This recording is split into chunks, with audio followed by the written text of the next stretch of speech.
Prescription medication and over-the-counter drugs can play an important role in symptom management of chronic health conditions. However, they're not without the potential side effects. While the US population accounts for only 4.3% of the world's 7.5 billion population, Americans consume 25% of the world's pharmaceutical drugs, and this does not lead to better health outcomes. Despite the high use of pharmaceutical drugs, citizens in the US rank 45th in the world, with an average lifespan of 79.3 years. Minimizing one's need for prescription and non-prescription drugs and choosing better nutrition and a healthier lifestyle should be the goal for all people around the world to improve their quality of life. A poor diet is the main reason that many develop acid reflux symptoms. Acid reflux is also referred to as GERD, or gastroesophageal reflux disease, or heartburn. The sale of acid-reducing medications has become a billion-dollar market worldwide. In 2013, prescription acid reducers generated over $10 billion US. Unfortunately, these medications give people the permission to eat foods that they shouldn't. The FDA originally approved these medications to treat stomach ulcers and symptoms of occasional acid reflux. However, they're supposed to be given for 4 to 8 weeks, and many take them for several months, years, and even decades. These include histamine blockers, Zantac, Pepcid, cimetidine, and PPIs or proton pump inhibitors like Nexium. Stomach acid is produced for a reason. It helps to kill germs before they enter our intestinal tract, where they can cause illness and infection. In addition, the acid helps us to absorb nutrients. The acid also helps the stomach to secrete a substance called intrinsic factor, and this allows the intestines to absorb vitamin B12 from the food that we eat. When the above medications are taken for a period longer than intended, nutritional deficiencies can result. The acid reducers can deplete magnesium, calcium, iron, zinc, and vitamin D. In addition, these medications can lead to an overgrowth of bad gut bacteria and less healthy bacteria, since the acid balance in the intestinal tract is altered. If you're taking these drugs, it's recommended you supplement with at least 125 to 500 milligrams of a magnesium chelate every day, a food source of calcium with vitamin D and vitamin K. The vitamin D can be dosed from 2,000 to 5,000 international units per day. You can get a blood test to check your levels and adjust your dose accordingly. Take zinc at around 25 milligrams per day, and a probiotic supplement. A common diabetic drug used to control blood sugar is metformin, or glucophage. While this medication does a good job at lowering the blood sugar, it can cause various nutrient deficiencies, including a B12 deficiency. Ironically, a B12 deficiency is associated with numbness and tingling in the lower legs, feet, and toes.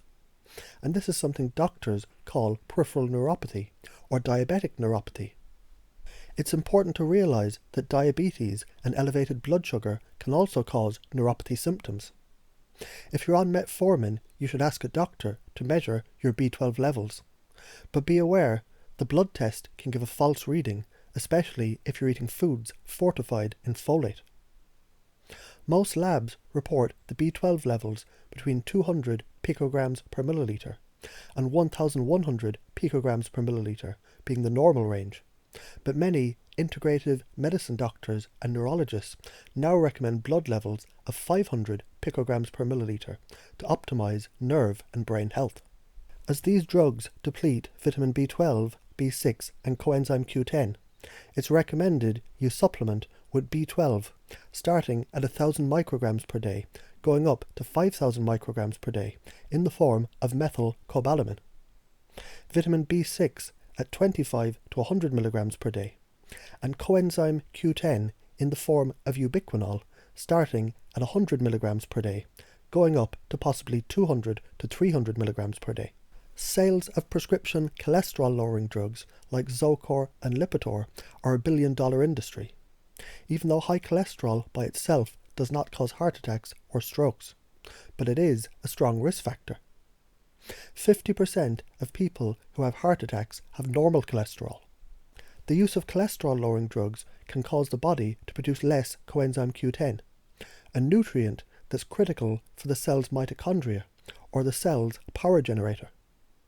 Low levels of CoQ10 can lead to the commonly felt muscle aches that are noticed when some take this class of medicine. But frequently supplementing with CoQ10 can be enough to eliminate the aches. Some patients report supplementing with vitamin D also helped. Many who are unable to tolerate the side effects of statin medications take red yeast rice, a more natural alternative. As these drugs deplete coenzyme Q10 and possibly vitamin D, it's recommended supplementing with CoQ10 in the form of ubiquinol, starting at 100 mg per day, possibly going up to 300 mg per day, and get a blood test for your vitamin D levels and supplement accordingly. Diuretics are a class of blood pressure medications. They're frequently used as a first line of therapy for the treatment of high blood pressure. These medications can do a great job for lowering the blood pressure values. Unfortunately, the routine use can result in low blood levels of potassium and magnesium, in addition to mild dehydration. They deplete calcium, magnesium, potassium, vitamin C, vitamin B1, B6, and zinc. Supplements that are recommended are food sources of calcium with vitamin D and vitamin K, a magnesium chelate up to 500 mg per day, potassium, which can be present in food such as bananas, vitamin C 500 mg per day minimum, a B complex, and zinc up to 25 mg per day.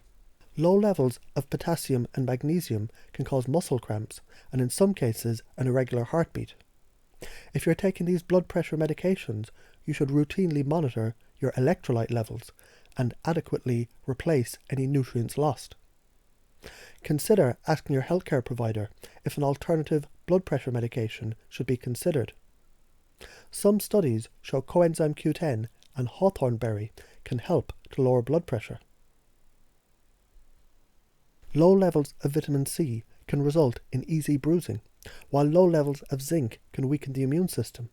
This can lead to skin rashes and result in chronic diarrhea. Birth control pills were first approved in the 60s as a means of preventing pregnancy. When used appropriately, they're 99.7% effective. Worldwide, over 100 million women take them. These pills can deplete B vitamins and magnesium. So if they're prescribed to you, consider taking these supplements. Most women on birth control pills will also need to supplement magnesium if muscle cramps, headaches, and heart palpitations occur. They can deplete calcium, magnesium, vitamin C, zinc, folic acid, vitamin B2, B6, B12, and vitamin D. It's advised that you eat foods high in calcium and you supplement with vitamin D and vitamin K to ensure the absorption of the calcium. You take a magnesium chelate at up to 500 mg per day, a B complex multivitamin, vitamin C at 500 mg per day minimum, zinc at up to 25 mg per day. Remember, this information is not routinely taught to physicians in medical school. To book a consultation or to learn about herbs, supplements, and natural treatment plans for all these conditions mentioned, check out my website.